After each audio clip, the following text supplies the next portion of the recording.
We are privileged to have with us as our chief guest this evening the resident representative for Sri Lanka and the Maldives of the FAO, Mr. Vimalendra Sharan. It is my pleasure to invite you, sir, to address us.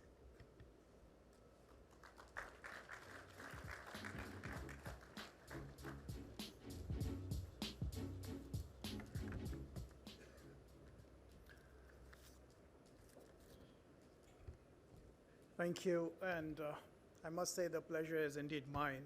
It's an honor for me to be amongst all of you. Unlike what Mr. Demel said, I'm not on familiar ground, so pardon if I make some mistakes in getting the figures and the facts about the tea industry right.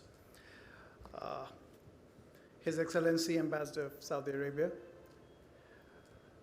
the outgoing and the incoming chairman of TEA, the two vice presidents, chairman of the Sri Lanka Tea Board, esteemed professionals of the tea industry, ladies and gentlemen. As I said, it is a distinct honor for me to represent the Food and Agriculture Organization and to address you at this 24th Annual General Meeting of Tea Exporters Association of Sri Lanka.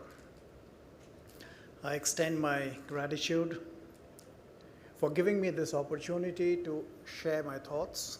Though after listening to my two esteemed colleagues, I think they have listed out the achievements, the challenges, and the solutions. So I really don't know what more I can add or what value I can bring to the excellent words of wisdom we heard, both from Ganesh and from Mr. Demel.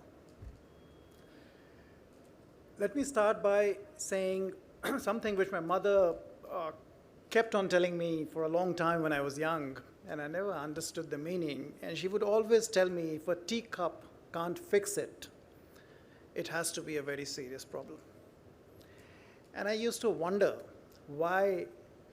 And then I realized later in life, when I started enjoying tea, when I moved, or let me say, when I graduated from a glass of milk to a cup of tea, that it actually is a big binder.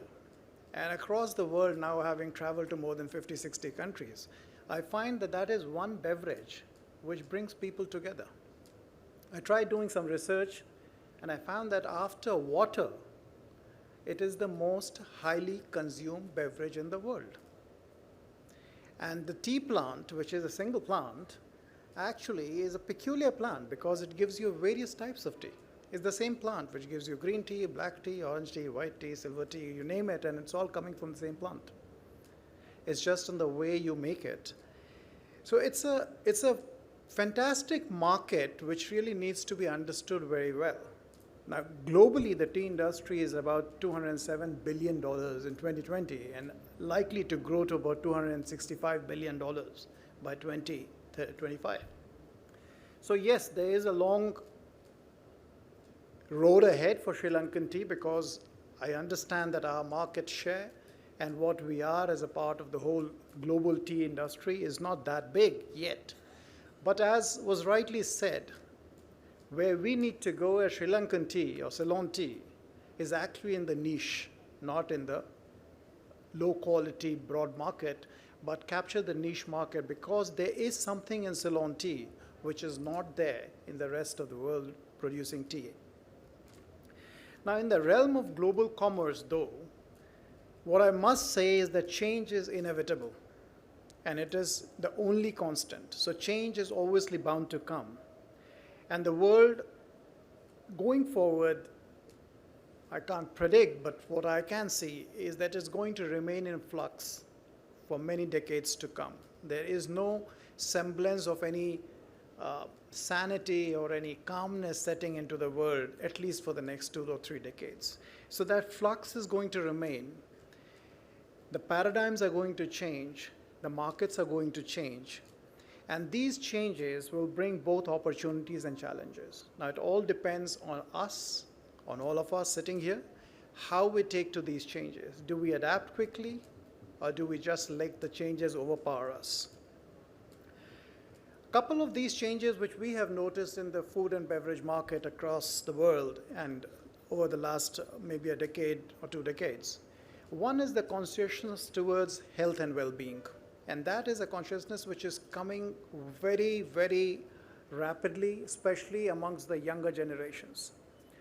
So while coffee may be very sexy, because if you go to any college cafe, you will not find the students drinking tea. You find them drinking coffee, because that's the thing. But there is now a changing trend, and health is becoming a big, big issue around the world. And I think that is something which the tea world or the tea exporters can really capture.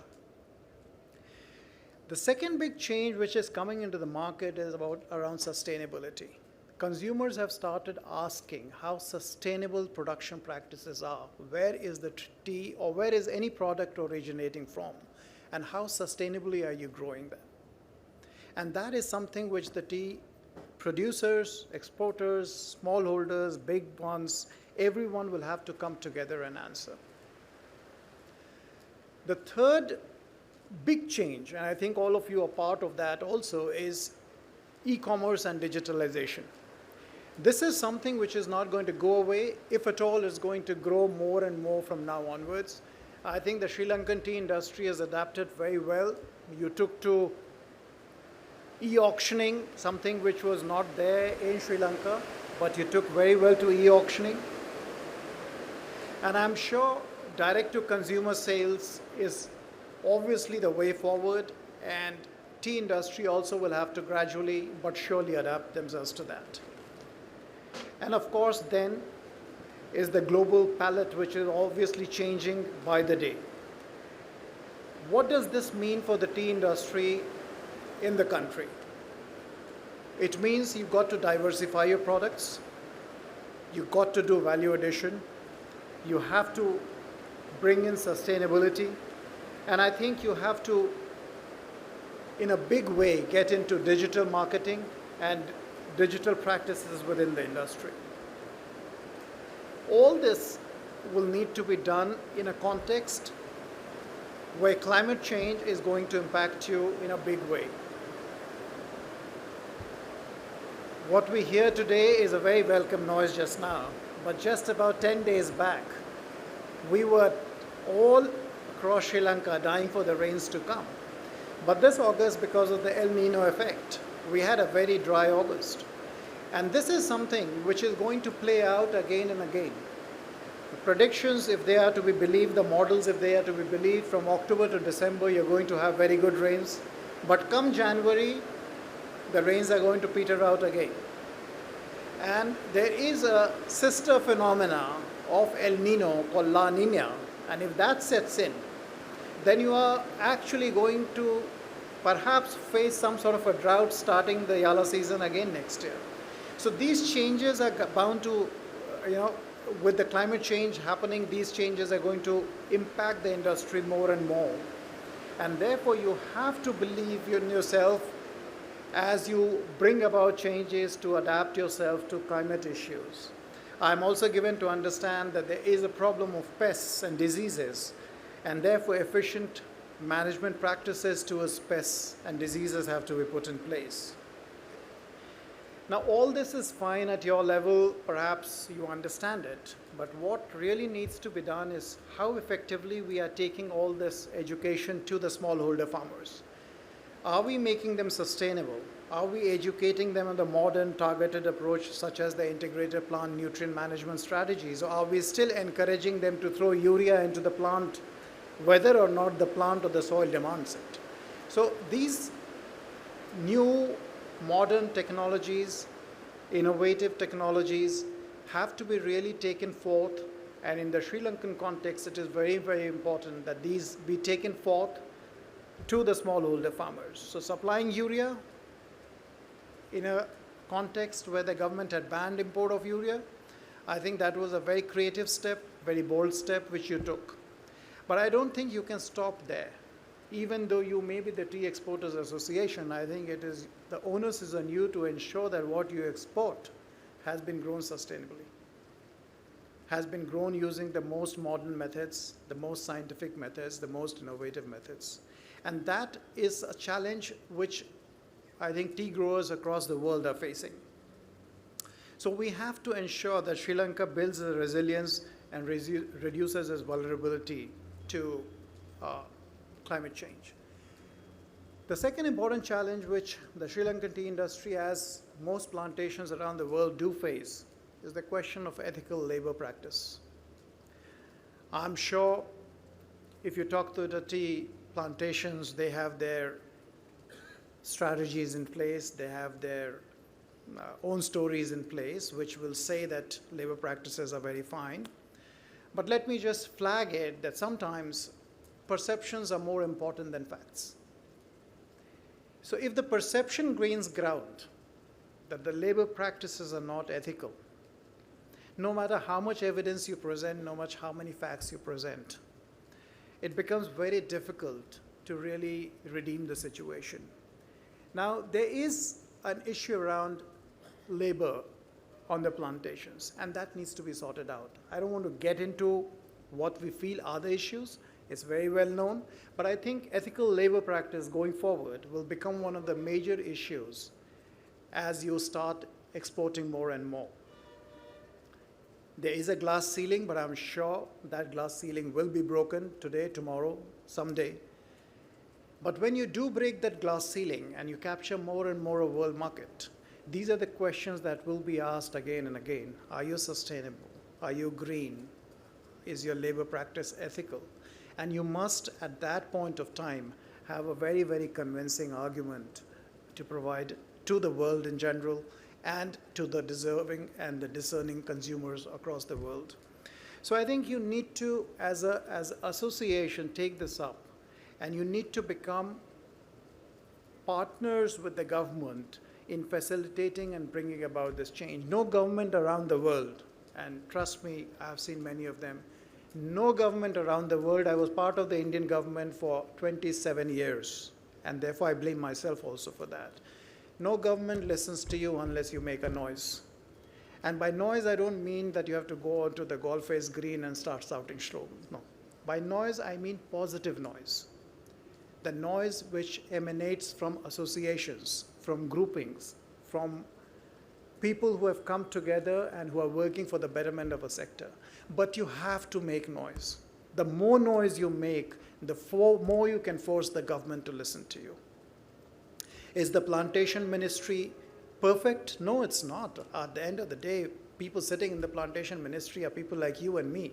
We all have our own fallacies. They also have.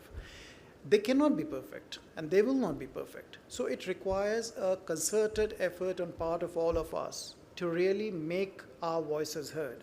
So I think if I can call it noise, let me call it positive noise. I think you've got to make that positive noise again and again so that the policy development, the redefined strategies which we just heard about, how to bring people in sync, how to bring organizations in sync, comes about. I've been around here for 2 years now. One thing which Sri Lanka can really do, it has multiple organizations and bodies addressing nearly the same cause of the same sector. But I totally agree that sometimes, or most of the times, they're not talking to each other. So you need a convening platform, and perhaps associations like this could be the convening platform where voices from all around can come together, and you can try and streamline them in one way. In closing, let me just say that the choices that you make today will have the power to shape what you get tomorrow. So if your choice is to remain at the status quo, that's where you'll be.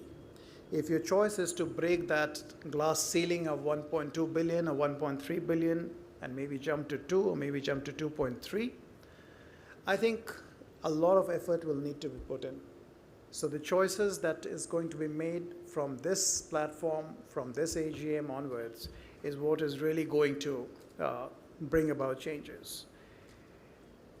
And that cannot happen by one chairman or two vice chairmen. I think the whole industry, the whole association, all the members will have to come together and support and give a valuable push so that partnerships develop and they are strengthened.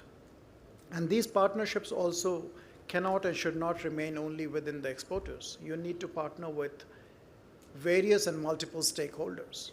within the industry and outside.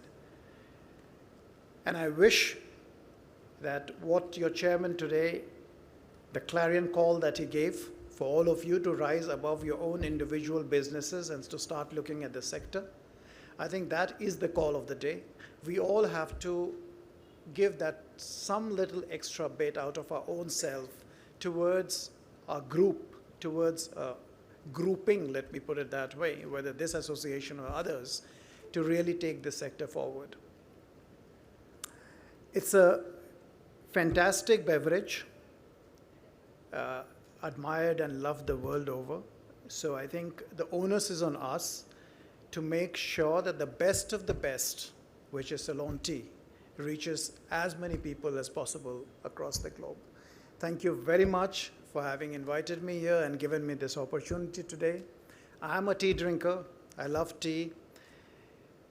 When I came to Ceylon, Sri Lanka, I would say I was 50% tea, 50% coffee. Now I'm about 75, 80% tea, 20% coffee. I hope that by the time I leave Sri Lanka, I'll be 100% tea and 0% coffee. Thank you.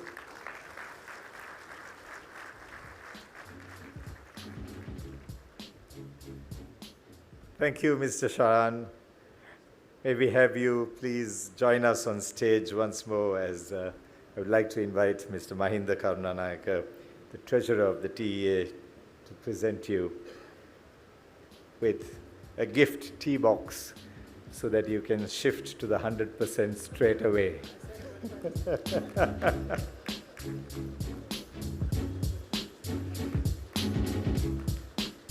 Thank you very much for your presence here with us.